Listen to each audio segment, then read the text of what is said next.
दोस्तों, आज की इस वीडियो में हम आपको एक अल्लाह वाले और एक औरत का वाक्य सुनाने वाले हैं। जब औरत को सांप ने काट लिया तो फिर कैसे उस अल्लाह वाले ने उस औरत की जान बचाई, और उसके बाद फिर जो हुआ उसे देखकर आप भी हैरान रह जाएंगे। इसलिए इस वीडियो को पूरा जरूर देखें। तो चलिए शुरू करते हैं। एक ऐसी बस्ती थी जहां के लोग गैर मुस्लिम थे। वो अल्लाह को नहीं मानते थे। वो सांप की पूजा किया करते थे। वो सांप के बुत बनाकर उनके सामने अपनी मुरादें मांगते। उनका अकीदा तो खराब था ही, पर एक और बहुत जाहिलियत की बात थी कि जहां भी कोई बेऔलाद जोड़ा होता था तो वो औरत को ही कसूरवार बना देते थे और कहते कि तुम्हारा नसीब ही बुरा है, इसी वजह से तुम्हें औलाद नहीं हो रही है। उन्होंने एक जगह बड़े बड़े सांप पाल रखे थे और उनमें जो सबसे बड़ा सांप था वो उनका देवता था। और वो सांप बेइंतहा जहरीले थे कि अगर वो किसी को डस लेते तो उनका डसा पानी तक नहीं मांग सकता था। वहां का एक बड़ा पंडित था जो उन सब में सबसे ज्यादा बूढ़ा था। उसका हुक्म ही उस बस्ती में चलता था।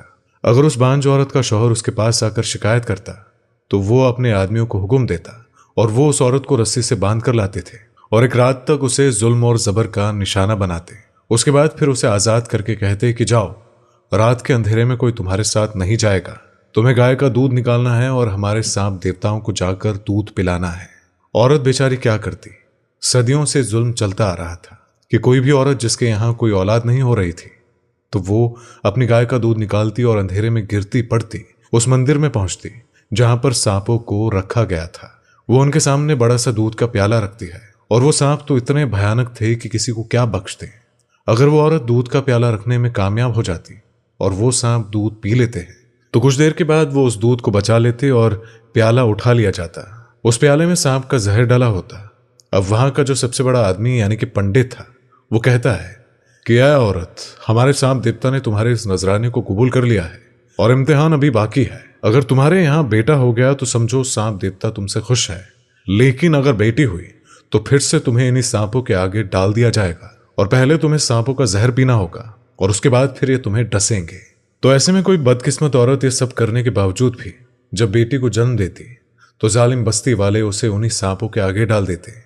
पहले सांपों का बचा हुआ जहरीला दूध उनको पिलाया जाता और फिर सब सांप उसे बारी बारी से डसकर वहीं पर खत्म कर देते और यहां तक कि उन औरतों की लाश गल सड़ जाती। और ऐसे में जब औरतों पर जुल्म और जबर की हद बढ़ गई तो अल्लाह का कुदरत जोश में आया और एक अल्लाह वाले जिनके बारे में कहा जाता था कि उन पर सांपों का जहर असर नहीं करता था। और ये एक तोहफा था जो आपको अपने उस्ताद से मिला था। उस्ताद ने खुश होकर आपको ये इनाम बख्शा हुआ था। अब हुआ ये था कि आप जंगल में इबादत कर रहे थे। उसी इबादत के बीच आपको एक औरत की चीख सुनाई थी। तो आप चीख सुनकर वहां पहुंचे तो वहां आपने देखा कि एक औरत बेहोश पड़ी है और वो हामिला थी। उसके पास एक सांप था जिसने उस औरत को डस लिया था। अल्लाह ताला ने आपको हिकमत भी दी हुई थी। आपने अपनी हिकमत से उसका इलाज किया और उसके बाद उस औरत को बचा लिया। वो औरत होश में आई तो उसने आपको बहुत दुआएं दी और वहां से चली गई। आपके उस्ताद ने इस अमल को पसंद किया और आपको दुआ दी कि अगर कोई सांप तुम्हें डसेगा तो तुम पर उस सांप के डसे का कोई असर ना होगा। उसके बाद तो अल्लाह ताला ने आपसे ये काम लेना था। आप बहुत दूर दराज के बस्ती में रहा करते थे। कभी इस बस्ती के बारे में आपने सुना तक ना था, लेकिन एक दिन आपके वो उस्ताद आपके ख्वाब में आए और कहा कि मेरे बेटे, तुम्हें एक ऐसी बस्ती में जाना है कि जहां पर औरत पर फिर से जुल्म हो रहा है। तुमने अल्लाह का नाम लेकर उस औरत का इलाज किया था और अल्लाह ताला ने उसे शिफा दी थी और तुम जानते हो कि वो औरत उसी बस्ती की थी। अब तुम जाओ और उस बस्ती में जाकर मजीद औरतों को बचाओ। वो औरतें जो जुल्म का शिकार है, वहां पर सांपों की पूजा की जाती है। तुम्हें वहां जाकर उन औरतों को उस जुल्म से निजात दिलानी है। अल्लाह ताला तुम्हारा हामियों नासिर हो। आपने जब उस्ताद का हुक्म सुना तो आप उस बस्ती की तरफ चल पड़े। अल्लाह वालों को तो नूर की रोशनी मिल जाती है। उनके रास्ते में तो फरिश्ते नूर ही नूर बिखेर देते हैं। आप चलते जा रहे थे जबकि गुप्त अंधेरा था, जंगल ही जंगल था और वो बस्ती घने जंगल के बीचों बीच थी। वो उस बस्ती में दाखिल हुए। दरवेशाना लिबास में देखकर पहले तो किसी ने उन्हें अंदर आने नहीं दिया कि कौन हो तुम और हमारी बस्ती में क्या करने आए हो। तो अल्लाह वाले बोले कि मैं मुसाफिर हूं, प्यास लगी थी तो बस यहां कुछ देर आराम करूंगा और चला जाऊंगा। और वो बस्ती वाले ऐसे अजीब लिबास वाले आदमी को अंदर आने देते ही नहीं कि एक बूढ़ी औरत जो कि उनके बूढ़े पंडित की बीवी थी चलती हुई आई और उसने कहा, आने दो इन्हें, हमारे बड़े मुसाफिर को बस्ती में आने से मना नहीं करते हैं। तो पंडित की बीवी के कहने पर अल्लाह वाले अंदर आए और क्या देखते हैं कि एक तरफ मंदिर में बहुत से सांप थे जिनको की बंद करके रखा गया था और उन सांपों की पूजा की जा रही थी। एक बड़ा सा दूध का प्याला उनके आगे रखा हुआ था और गांव के सब लोग उनके आगे माथा टेके अपनी अपनी फरियाद पेश कर रहे थे। ज्यादातर लोग यही मांग रहे थे कि औलाद दे दो, चांद सा बेटा दे दो, बेटी नहीं चाहिए। ऐ सांप देवता, तुम हमें औलाद दे सकते हो, हमें बेटा दे दो। सारे के सारे बेटे ही मांग रहे थे। अल्लाह वाले ने बूढ़ी औरत से पूछा कि ये सब सांपों के आगे सर झुकाकर बस बेटा ही क्यों मांग रहे हैं, और क्या ये सांप किसी को औलाद दे सकते हैं? उस बूढ़ी औरत ने कहा, मुसाफिर, अपने काम से काम रखो। अभी मेरे शौहर ने सुन लिया तो इन्हीं सांपों के आगे तुम्हें डलवा दिया जाएगा। ज्यादा सवाल मत करो। आप तो अल्लाह के नेक बंदे, किसी से क्या डरने वाले थे सिवाय अल्लाह रब्बुल इज्जत के। और आपने कहा कि अभी तुम्हारे शौहर से ही पूछता हूं। और जैसे ही अल्लाह वाले आगे बढ़े, एक औरत के चिल्लाने की आवाज आई कि मुझे मत मारो, मेरा क्या कसूर है जो मैंने बेटी को जन्म दिया। मैंने तो सांप देवता के आगे दूध का प्याला भी चढ़ाया था, लेकिन वो उसे पकड़े ले जा रहे थे। वो बार बार कह रही थी कि मेरी छोटी बच्ची है, मुझे उसके पास रहने दो, मुझे उससे अलग मत करो। लेकिन वो जालिम जाबिर लोग उसकी आवाज नहीं सुन रहे थे, उसे सांपों के पास ले जा रहे थे। और उसी वक्त अल्लाह वाले बड़े जोश से चिल्लाए, रुक जाओ। और आप जलाल में आकर आगे बढ़े और कहा कि तुम लोगों ने इस औरत के साथ क्या किया है और क्या करने वाले हो? तुम्हें शर्म नहीं आती? अगर इसने बेटी को जन्म दिया तो इसमें इसका क्या कसूर है? किसी भी अमल में दखल देने वाली हस्ती सिर्फ अल्लाह करीम की है। वो बूढ़ा आदमी आगे आया और कहा कि क्या कह रहे हो? कौन अल्लाह? हम किसी को नहीं जानते। ये हमारे सांप देवता है और यही हमें खिलाते पिलाते हैं, बेटा देते हैं। हम इनको मानते हैं और यही सांप हमें बेटा देते हैं। अल्लाह वाले ने हैरत से पूछा, माना कि ये तुम्हारे सांप देवता है, तुम अल्लाह को छोड़कर इनके आगे सर झुकाते हो, लेकिन ये तो वजह बताओ कि ऐसा तुम क्यों कर रहे हो और बेटा क्यों मांग रहे हो? क्योंकि हमारे जो बड़े बुजुर्ग हैं ये उनके सांप हैं, और इनमें से जो ये बड़ा सांप फन फैलाए हुए हैं ये सबसे बड़ा देवता है, हमारी सारी मुरादें पूरी करता है। और अगर ये नाराज होता है तो फिर किसी को नहीं छोड़ता। अगर औरत किसी बच्ची को जन्म देती है तो ये उसको डस लेता है, और जो इस सांप को बेटा देता है ये उसको नहीं डस सकता। ये सब गलत है।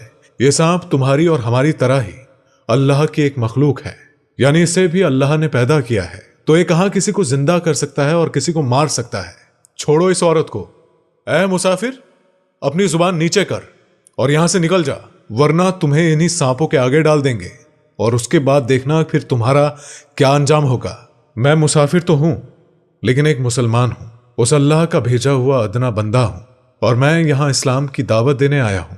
वो इस्लाम जिसने औरत को सबसे ज्यादा इज्जत दी है दीने बरहक की, और जिसमें औरतों पर कोई जुल्म किया ही नहीं जाता, औरतों पर कोई जबर किया ही नहीं जाता। और ये वो दीन है जिसमें सबसे ज्यादा रहमदिली औरतों के साथ दिखाई गई है। इतना सुनकर वो बूढ़ा पंडित चिल्लाया और बोल पड़ा, पकड़ो इसे और डाल दो हमारे सांपों के आगे। तो ऐसे में आपको वो ताकतवर लोग पकड़कर सांपों के पास छोड़कर जाने लगे। लेकिन जो ही उन सांपों में से सबसे बड़े सांप के आगे आपको डाला गया तो उस सांप ने आपको डस लिया, और वो खुश हो रहे थे। और ऐसे में वो खुश हो रहे थे कि देखो, बड़ा आया हमारा मुकाबला करने वाला, अब तड़प तड़प कर मरेगा। लेकिन ये क्या, सांपों के डसे का असर उन पर कुछ भी ना हुआ। और अल्लाह की कुदरत देखिए, जब कुछ हुआ ही नहीं तो जान कैसे निकलती। वो सांप जिन्होंने न जाने कितने सालों से औरतों को लाश बनाया था, तावेदारी से ऐसे झुके कि जैसे कोई अपने बादशाह के आगे अदब से सर झुकाता हो। आप उठे और उस पंडित की तरफ आए। क्यों हैरान हो रहे हो कि इन सांपों का मुझ पर क्यों असर नहीं हुआ? तो चलो इस बात का जवाब मैं बाद में ही दूंगा, लेकिन पहले तुम पूछ रहे थे ना कि अल्लाह कौन है। लेकिन मैं नहीं, ये तुम्हारा सांप देवता ही बताएगा कि बताओ कौन है अल्लाह। आपने सांप देवता की तरफ देखा जो सब में बड़ा था। वो अल्लाह के हुक्म से कुव्वते गोयाई आने से बोल पड़ा और उसने कहा कि अल्लाह एक है जो हमारा मालिक है, वो पाक है, हर ऐब से पाक है, उसने सबको बनाया है, और मैं भी तुम इंसानों की तरह अल्लाह की बनाई हुई एक मखलूक हूं। तुम मुझे क्यों सजदा करते हो? तुम एक अल्लाह के आगे सर झुकाओ और जो ये अल्लाह वाले कह रहे हैं बस वही करो, वरना कहीं ऐसा ना हो कि अल्लाह के हुक्म से ये पूरी बस्ती खत्म हो जाए और जिसमें वही बचेगा जो ईमान वाला होगा। याद रखो लोगों कि अल्लाह के सिवा कोई माबूद बरहक नहीं, वो एक है, उसकी कोई औलाद नहीं। सांप देवता की गवाही काफी थी सब पंडित थरथर कांपने लगे कि वो सांप जिनकी सदियों से वो पूजा करते आ रहे थे, जिनके आगे औरतों की कुर्बानी दे रहे थे, तो वो सांप एक अल्लाह ताला की गवाही दे रहे थे। उन्होंने कहा कि आप क्या कहते हैं अल्लाह वाले, आप अल्लाह के नेक बंदे हैं। तो आपने फरमाया कि औरत को जन्म देने वाला भी अल्लाह है, उससे जन्म लेने वाले बच्चे को बनाने वाला भी अल्लाह है। कितने सालों से औरत की बलि चढ़ा रहे हो, रोक दो ये काम और उस अल्लाह पर अपना ईमान ले आओ। तुमको नहीं पता कि तुम कितना गुनाह कर रहे हो, और अगर अल्लाह ताला की रोशनी तुम्हारी इस बस्ती में पहुंच गई है तो अब देर ना करो, मुसलमान हो जाओ। गवाही तो तुम्हारा सांप दे चुका है। पंडित देख चुके थे कि सांप ने भी गवाही दी, और उन्होंने करिश्मा भी देखा कि वो औरत जिसको सांपों के आगे डाला गया था, तो उन सांपों ने अल्लाह के हुक्म से उस औरत को नहीं डसा और वो खुशी खुशी खड़ी हो गई और अपनी बेटी के पास चली गई। अल्लाह वाले ने कहा कि अब इस बस्ती में बेटी हो या बेटा, यह सब अल्लाह के हुक्म से होगा। बेशक वो किसी को भी देता है, और बेशक वो किसी को बेटा देता है और किसी को बेटी अता करता है, या फिर दोनों देता है और किसी को बांझ रखता है। ये उसकी हिकमत है और तुम उसकी हिकमत से मत खेलो, उसकी मर्जी पर चलो। आइंदा से इस बस्ती में कोई जुल्म और जबर नहीं होगा। तुम्हें मुझसे वादा करना होगा। पंडित ने वादा किया और उसके बाद फिर उस बस्ती में सांपों के आगे किसी को न डाला गया। उसके बाद पंडित ने अल्लाह वाले के पास आकर कहा कि अगर आप हुक्म दे तो हम इन सांपों को छोड़ दें। आप रहमतुल्लाह अलैह उन सांपों के पास आए और कहा कि तुम सब वादा करो कि किसी इंसान को नहीं डसोगे और न ही किसी को नुकसान पहुंचाओगे और न ही इस बस्ती में वापस आओगे। तो सांप देवता अपना फन फैलाकर बोला कि जो आपका हुक्म, हम यहां से जा रहे हैं, हमारा काम यहीं तक था, आपने हमारी मदद की, अल्लाह ताला आपका निगहबान हो। उसके बाद वो सांप रेंगते हुए उसी घने जंगल में चले गए जिसके बीचों बीच वो बस्ती थी। उसके बाद फिर पंडित ने आपके पास आकर कहा कि हमें कलमा पढ़ा दीजिए, हम अल्लाह की कुदरत के मुनाजिर देख चुके हैं और अब मजीद देर नहीं कर सकते। उसके बाद आपने सबको कलमा पढ़ाया और सब एक जुबान होकर कलमा पढ़ने लगे। जहां सांपों की पूजा की जाती थी अल्लाह की मस्जिद बना दी गई और उस जगह जाकर आपने इमामत की और उन्हें उस काम पर लगाकर वहां से चले गए क्योंकि आपका काम खत्म हो चुका था। तो इस वीडियो में बस इतना ही। खुदा हाफिज।